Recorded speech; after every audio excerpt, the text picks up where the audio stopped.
Yeah. Really? That picture? Okay. I look different now. You don't listen, you talk too much, you're dumb, and you won't achieve anything in life. That's what some of my teachers said to me in the past. As an 8-year-old, I was seeking attention, or better said, I was demanding attention. I liked it. I really did. My teachers didn't. No, they decided to send me to a special school because they truly believed that I was better off at that school and they could give me the attention I needed. So they gave me up. And I, as an 8-year-old, had to live with that decision. But still something in me said, like, Ismail, you can do better.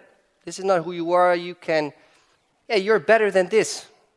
Although I knew the decision couldn't be reversed, I went to one of my teachers and I said, hey, is there a small chance for me going back to normal school? No. Yeah, the answer was loud and clear. But he said, after no, he said, unless you stop talking that much, you start listening and you start working really hard. Well, the part of not talking that much, yeah, that was hard. Look where I'm standing today. I love talking. You know, at the age of 23, I decided to apply at the University of Applied Sciences, also known as the Hogeschool Rotterdam, for the study teachers training. In my first year, I had a mentor. Her name is Miss Bento. And Miss Bento gave us an assignment, and she said, okay, I want you to tell me, why do you want to become a teacher? We explained everything, and after I explained my vision and the reason why I want to become a teacher, she came to me and she said, Ismail, you can be a great teacher. You have a lot in you. You have great potential. You can mean a lot to those kids. But there is one thing you have to change. Stop making that many jokes. You know, stop being a clown. Tell your story, because I know there's something inside of you. Maybe you're hiding those feelings, but please share. I'm here for you. And when Ms. Bento said that, something happened in me. Because I realized that what she did, she complimented me. And if we look at the effects of compliments, we see that if you give kids compliments, they'll feel much safer. They'll feel happier. Their self-esteem will go up. They'll have much more self-confidence. And that's what happened at that moment.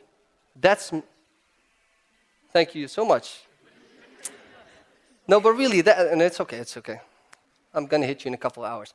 No, I'm just kidding. No, but really, I'm nervous. That's why I'm making jokes, Beef. No, but that was Miss Bento, that was Miss Bento. 3 years later, I got hired at the Rotterdam Design College.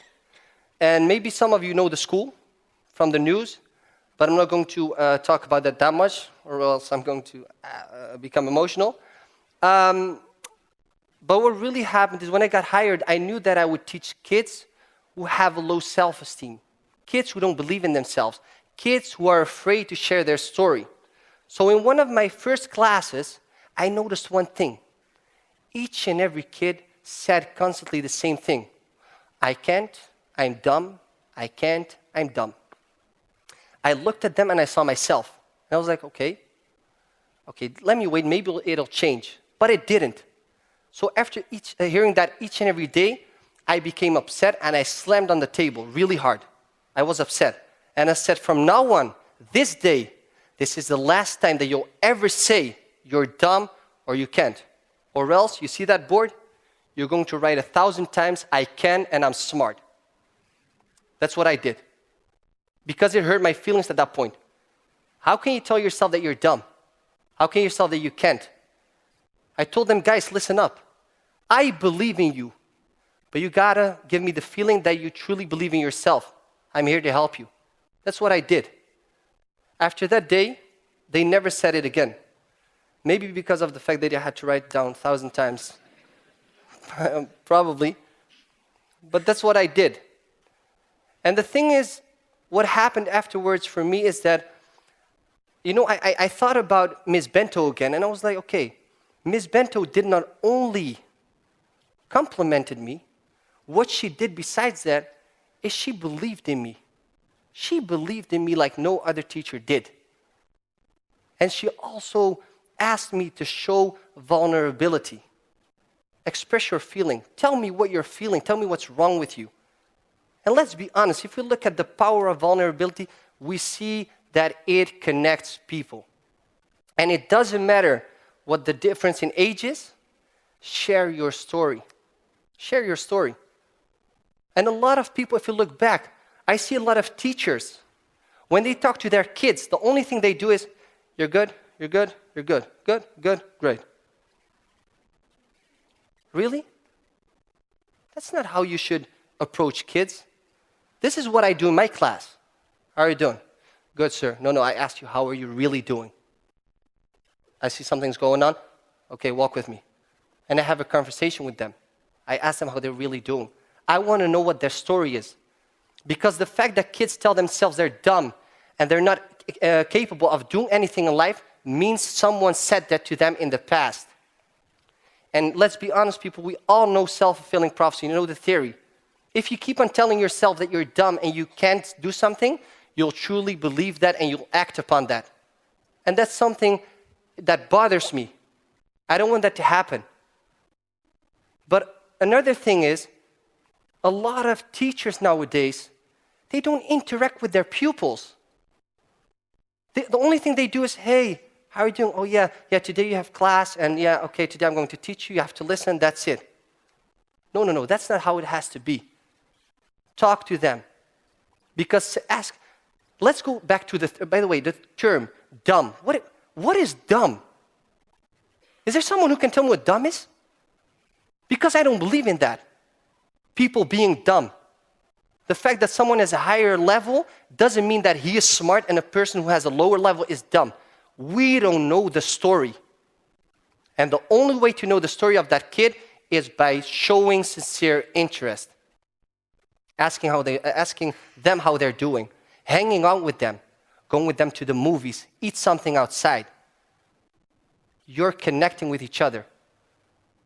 And as I said, vulnerability.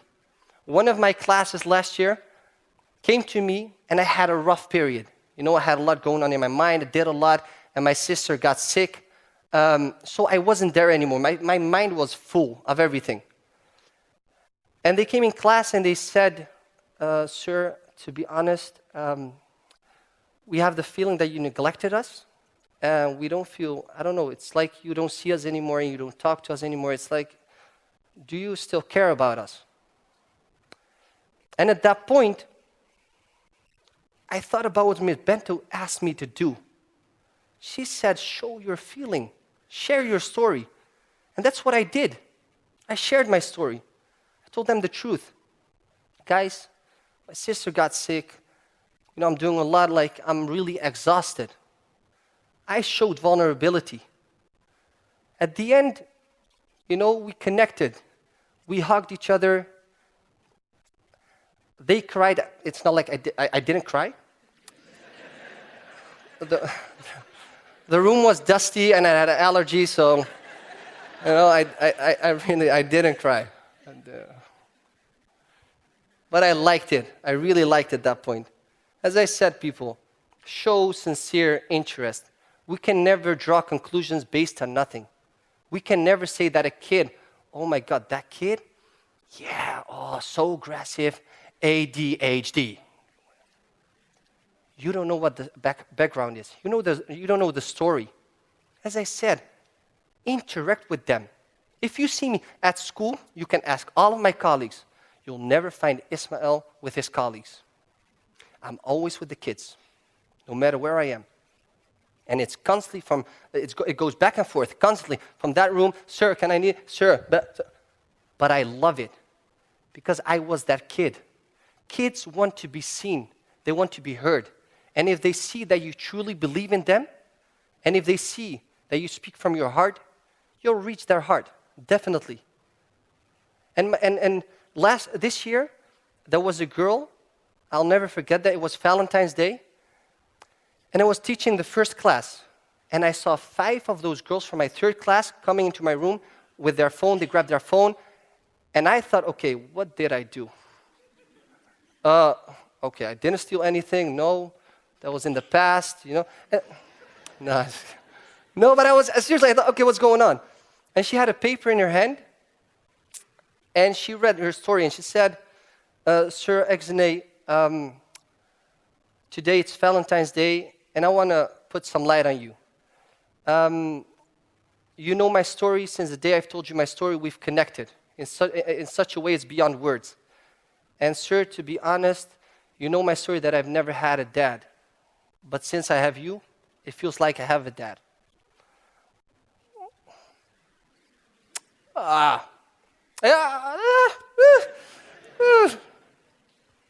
told myself not to cry. And that's what happened. Like, she said that, and like, again, I didn't cry. Dusty, allergy, you know. I didn't cry. No, but I liked it. I really did. And the only way that happened is because, as I said, I showed vulnerability. If I make mistakes, I acknowledge them. I'm a teacher. I'm a human being. I make mistakes. I'm not perfect. I'll never be. There is no one in life who can tell me, I'm perfect. You're lying. Be honest to yourself. And that's what I'm trying to say today. The only thing that I hope that you will take with you is believe in kids. Because they're the future. If we just, seriously, if we just would show sincere interest, if we just would compliment them, tell them how great they are, tell them what they can achieve and what they can accomplish in life, we would help them. They would be stronger. They would feel more confident. And they would have a higher self-esteem. But if we don't, we'll have big troubles in the future. Those kids will just constantly be negative about a lot of stuff. Just believe in them the way you want people to believe in you. And it's not about, lying to them, because I'm really hard sometimes. I'm really hard. I'm not always the funny teacher. But one thing that I always do, I'm always 100% honest. Always. And sometimes they don't like it. I don't care. Because I know why I'm doing it, because they need it. And seriously, if we, all of us, would focus on the possibilities rather than the limitations, if we would focus on what they can instead of what they can't, we would achieve greatness with those kids. And one of the things, because a lot of people tend to say, oh, you're the best, you're the teacher of the year of Rotterdam. Are you the best teacher now? I'm not. I'm just a teacher who's trying to do his best for his kids. That's who I am. I'm not the best. I don't want to be the best. I just want to mean something to those kids, as no teacher did something for me until the age of 23. How long it took me. And that's what I just want to say tonight. And last but not least, this is not only a message to teachers, it's to parents, it's to everyone, even with your employees. Don't just ask them, hey, how are you doing? Good morning. Ask them, how are they really doing? It's about speaking from the heart, as I said, and you'll reach to other hearts. And that's the only thing that I hope you guys take with you. Thank you so much. Thank you.